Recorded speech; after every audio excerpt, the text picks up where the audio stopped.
guys, it's JCiana here and I'm back with another video. I know I've been gone for a long time, but life's been crazy and basically just haven't had time to post videos that I want, but I wanted to start the end of 2019 being more consistent on my channel and with going into the new year. So basically I want to plan on posting every Monday and Friday. So today with this video I wanted to start my advice column of my channel, which is where I'm going to take a topic and I'm going to give my advice on it. So today with this video we're going to focus on toxic relationships and how to leave toxic relationships. So I'm going to give you my 5 tips on how to do so. It may work, it may not work for you, but it worked for me. So you don't necessarily have to follow my tips. They're just tips that I think that work. So don't forget to like, comment, and subscribe. So let's get into it. So for the first tip is to notice the signs of a toxic relationship. Now what I mean by that is basically somebody who's toxic, like you can, I know for me, like I could tell when a person is toxic. If that person, honestly, if that person, you know, is constantly bringing you down, if that person is manipulative, if that person, you know, is only all about them, like the person is a narcissist, like they're never worried about other people or they want to blame other people for their certain actions, that's somebody you don't need in your life. Like, you have to notice the signs. And I know it's hard to notice the signs, especially when you're dealing with a relationship that you're close to, but it's key to realize those, you know,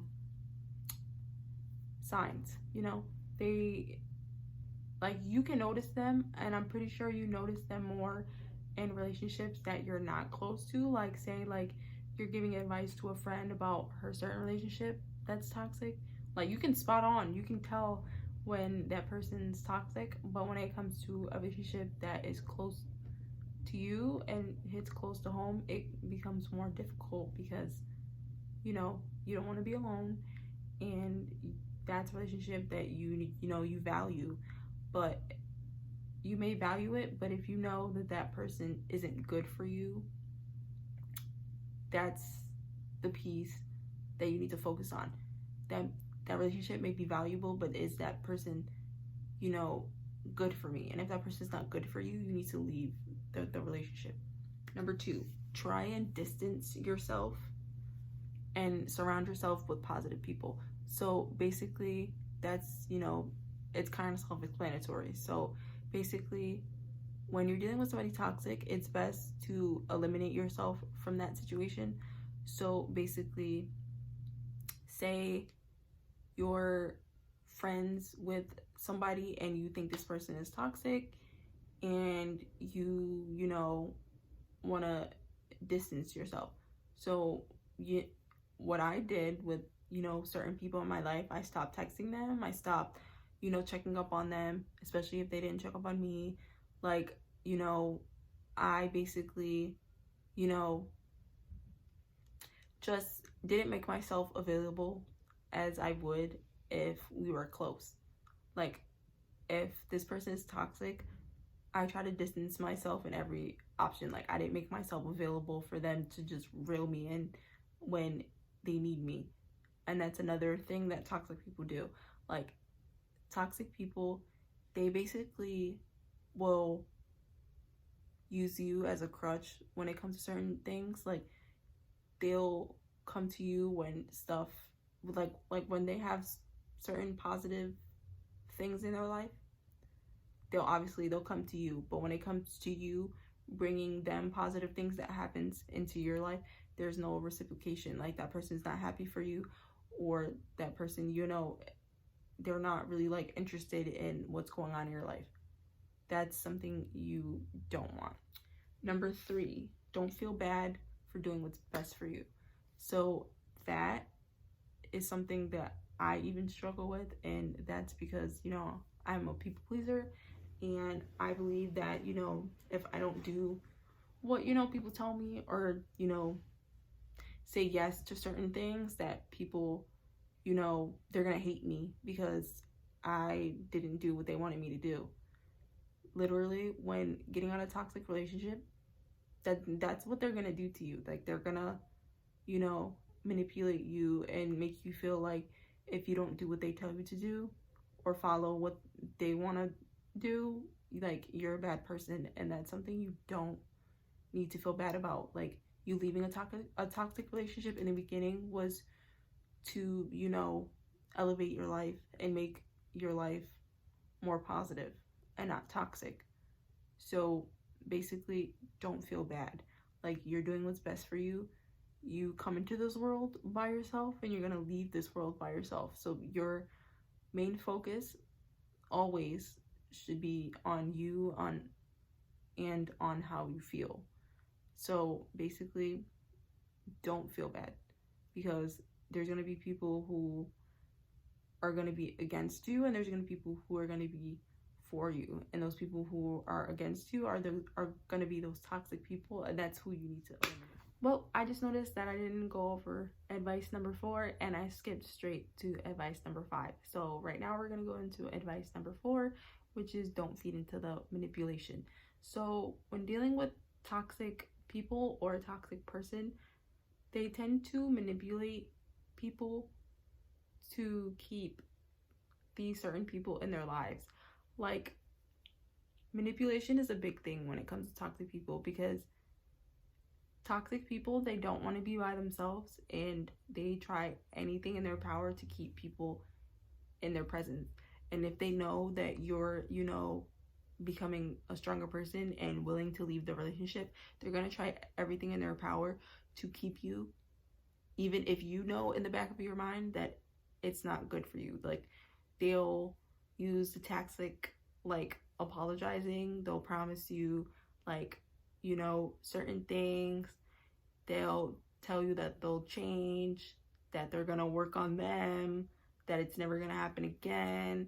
Like, those are the things that you have to look out for and don't feed into, because literally, if you feed into it, you're still gonna be dealing with a toxic relationship. In the back of your head, you know it's not good. So you have to look for those signs and basically not feed into that manipulation. Then the last step, well, advice, is self-care. Now, self-care is very, very, very, very, very important when you're dealing with a toxic relationship, because literally when you're dealing with a toxic relationship, you don't know how to self-care. Like, you basically, all you're focused on is that certain situation or that individual. Like, you don't know how to, you know, do what's best for you. Like, your life is basically self-consumed with that situation or that person.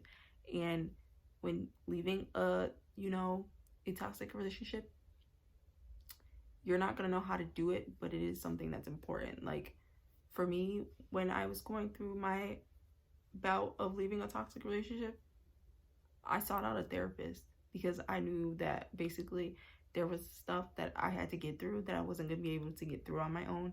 And there was things that I needed to work through that I couldn't work through on my own. Like, I feel like a therapist is literally key, because a therapist is literally there to listen to your issues and just listen and let you vent and then give their feedback. Technically, you don't have to listen to a therapist, but it's just good to have somebody who's there to listen to you in your time of crisis. So I feel like a therapist is like the best way to self-care. Also, self-care with, like writing down your feelings in a notebook. Like writing, well, even what I'm doing now, making a video for you guys to follow my tips. Like, I feel like, making videos and giving advice to other people that are struggling through things, it's literally therapeutic for me. Like, this is my version of self-care. And literally, also, another big thing with self-care is learning how to be alone. Like, that's a big, big thing with self-care. Like, leaving a toxic relationship, yes, you're gonna feel lonely, but being by yourself is where you realize you know, the things that went wrong and the things that you want to change, like in your life. Like being by yourself is literally what opens your eyes to a whole new world.